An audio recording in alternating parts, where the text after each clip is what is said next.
What's up, everyone? Marc Lobliner, TigerFitness.com, alongside Steve Shaw, editorial director at TigerFitness.com.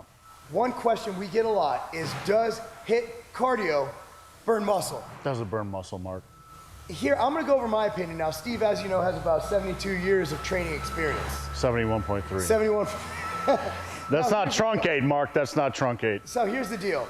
HIIT cardio, or any kind of cardio or over caloric restriction where you're losing more than 1 to 2 pounds a week, can definitely lead to more muscle loss. However, HIIT cardio does not have any predisposition, in my opinion, to more muscle loss versus any other types of cardio, like low intensity, steady state, or medium intensity. However, if you have a hardcore training split, if you're training 5 to 6 days a week, going beyond failure, training for 1 to 2 hours, I do believe that doing something as central nervous system taxing and as muscularly taxing as high intensity interval training might impede your recovery, so you won't be able to train as hard.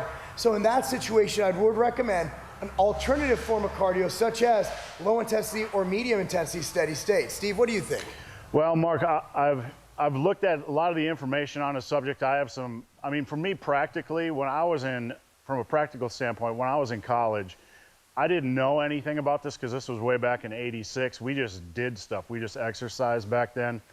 And I would go lift, and then I'd go play basketball for an hour afterwards. And that's kind of a form of HIIT because you're sprinting, and then you're jogging, you're sprinting and you're jogging.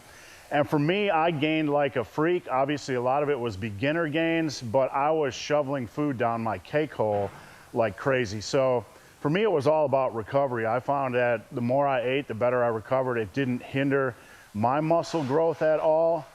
But I could see if you're doing an incredible amount of weight training, an incredible amount of HIIT cardio, the body has to find something to adapt to. It's going to look at what the most taxing stressor is, and it's going to kind of want to adapt to that. So if you're going crazy, did that make sense? If you're going crazy on the HIIT cardio, your body's going to want to become more efficient at doing that, and it might sacrifice muscle mass.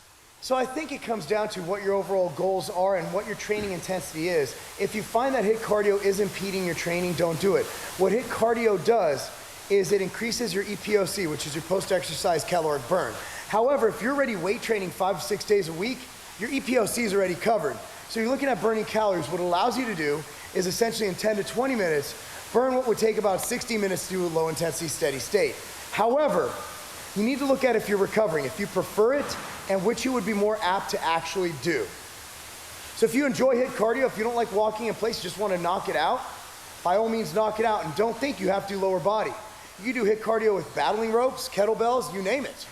Yep, I like to do mine on the elliptical, go balls out for 20 seconds and then go a little bit slower for 40 seconds. So the answer is, there's no black and white, it depends.